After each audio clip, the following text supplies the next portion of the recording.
So back from the Aerosoft event, didn't get my phone for 4 days, didn't answer any messages, just left my phone, just was like fuck it. Not answer my phone, let's drink some beers and just get away from everything. So it's Tuesday, we're back here. You see there's Porsches, fucking McLarens, Ferraris, Astons, Mustangs, Bugattis, all sorts of stuff. But we are working on this one today, Ferrari 355. That's that one. I guess from that angle.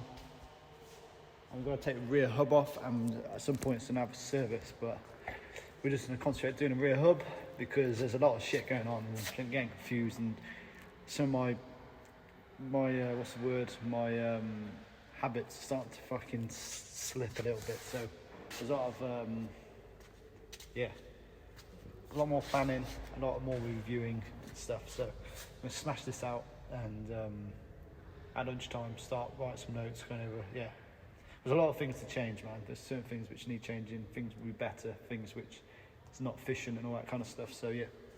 Advantage. Now we're putting a radiator in this Fraser Nash. This is pre-war, possibly like 1940s, maybe 1938, maybe even before, but I'm not 100% sure. Could have been green, then it got painted after the war. Then came over from Germany. Radiator in, doesn't start. Hasn't ran for ages, so once the radiator's in, make sure it's got no leaks and then try and get it running, so then it gets to get sold at a later date. That's the old engine, old school. But I'll walk around it. So that's it from the side. Perfect for a little hot rod. The engine. And the inside. Full of fucking luxury, this one.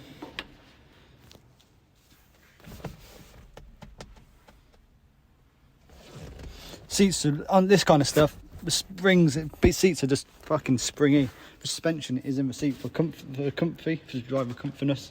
But yeah. Ferrari 355. Supposedly an absolute classic, but each their own. And this is what we're looking down here. Hub assembly fits there, top arm, block bottom on, caliper, and the suspension. So it's pretty straightforward. Nothing special. And yeah, the calipers is resting just so it doesn't scratch on the floor. That's foam. It's gonna have a new bearing. Actually, this is what the bearing looks like. So the hub's aluminium, as you can see, lightweight. Still got some weight to it, but it's light. Anti-roll bar link for the anti-roll bar and the bearing. Back side of the bearing.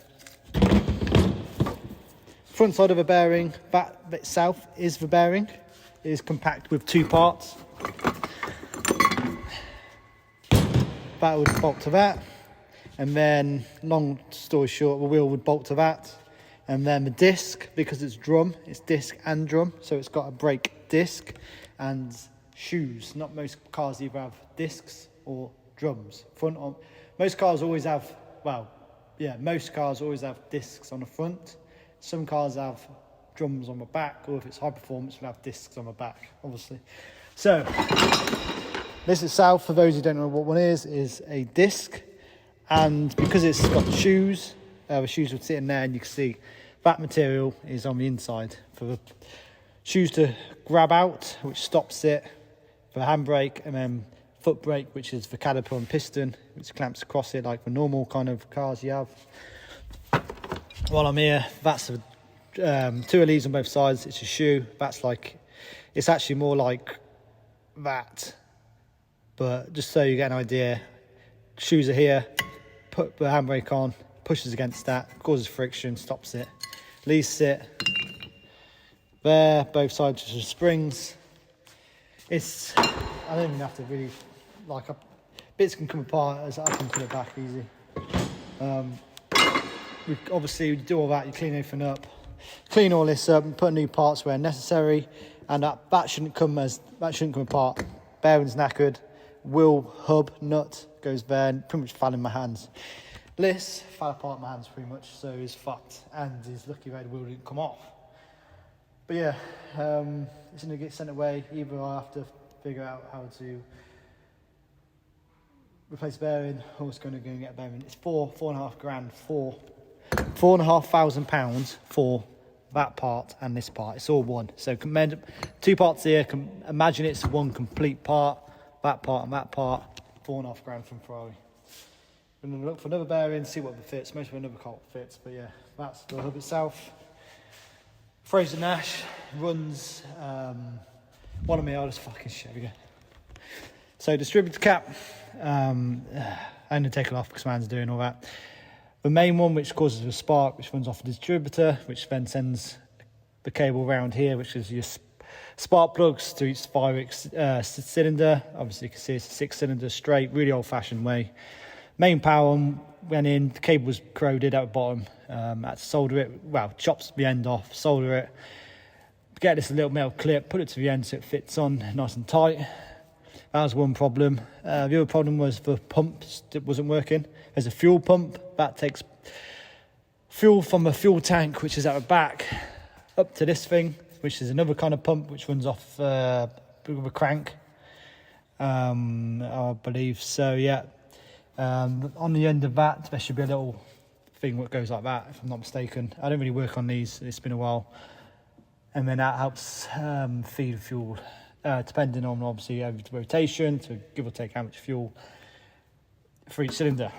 That wasn't working. Strip that pump down there, you can't really see it. Strip that, and one of the cables weren't even on it. Sort that out, and now it runs. Power battery wasn't on. I don't think it's in the start. No, I didn't even going to bother because it's not the start. By the time I'll show it running.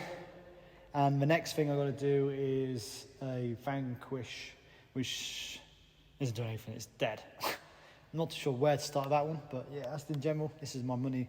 Those who don't know, this is, yeah, this place is kind of one of my ways to generate money. Wasn't planning to, but yeah, blah, blah, blah, blah. I'm now back working on cars, but yeah, hope that was some interest to you. I'm going to crack on and get on with my work I've got to do today. While I'm here, I might as well show you the next fucking job I'm working on.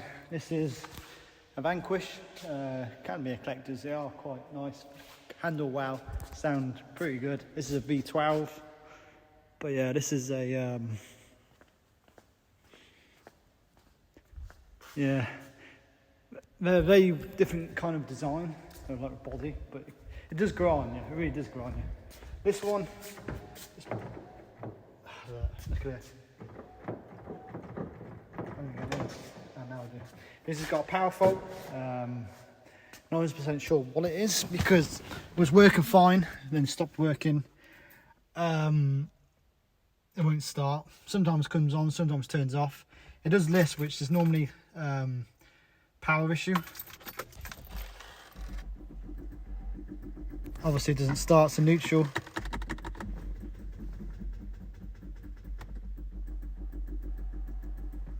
This is inside, and that's where the battery is.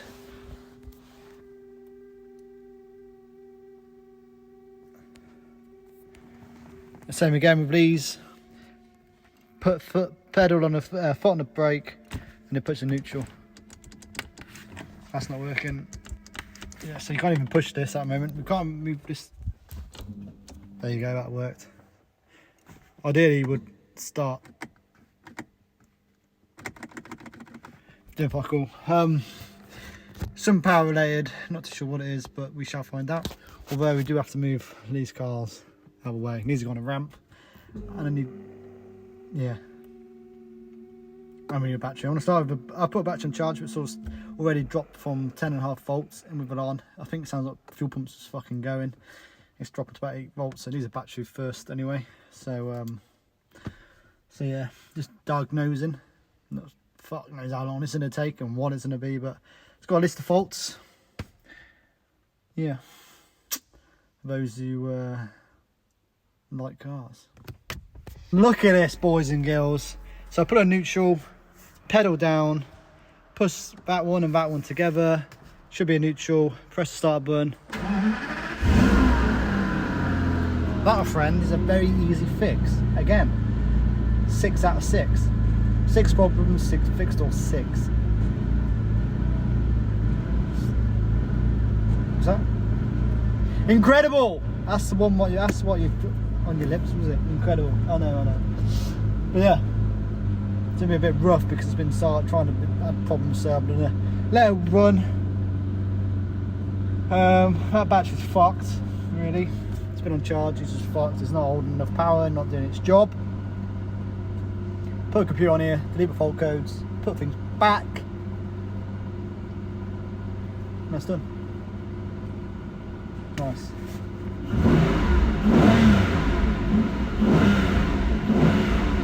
That's only at 3,000 revs. 3,000, it goes away to 7. But yeah, problem solved. Booyaka shout, mother. So, something super important, so listen closely. Disconnecting batteries, connecting batteries, sparking stuff out. I'm going to show you some sparking because there's no need, it's just stupid. But disconnect the battery, this goes with all batteries. Disconnect the earth first. Earth first, disconnect it. And then that one, that doesn't matter now. So with that battery not touching earth, that won't spark.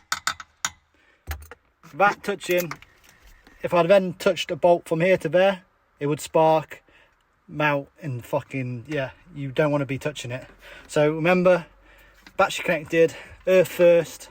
Now nothing can happen, no accidental mistakes are working by here and end up touching the body to this.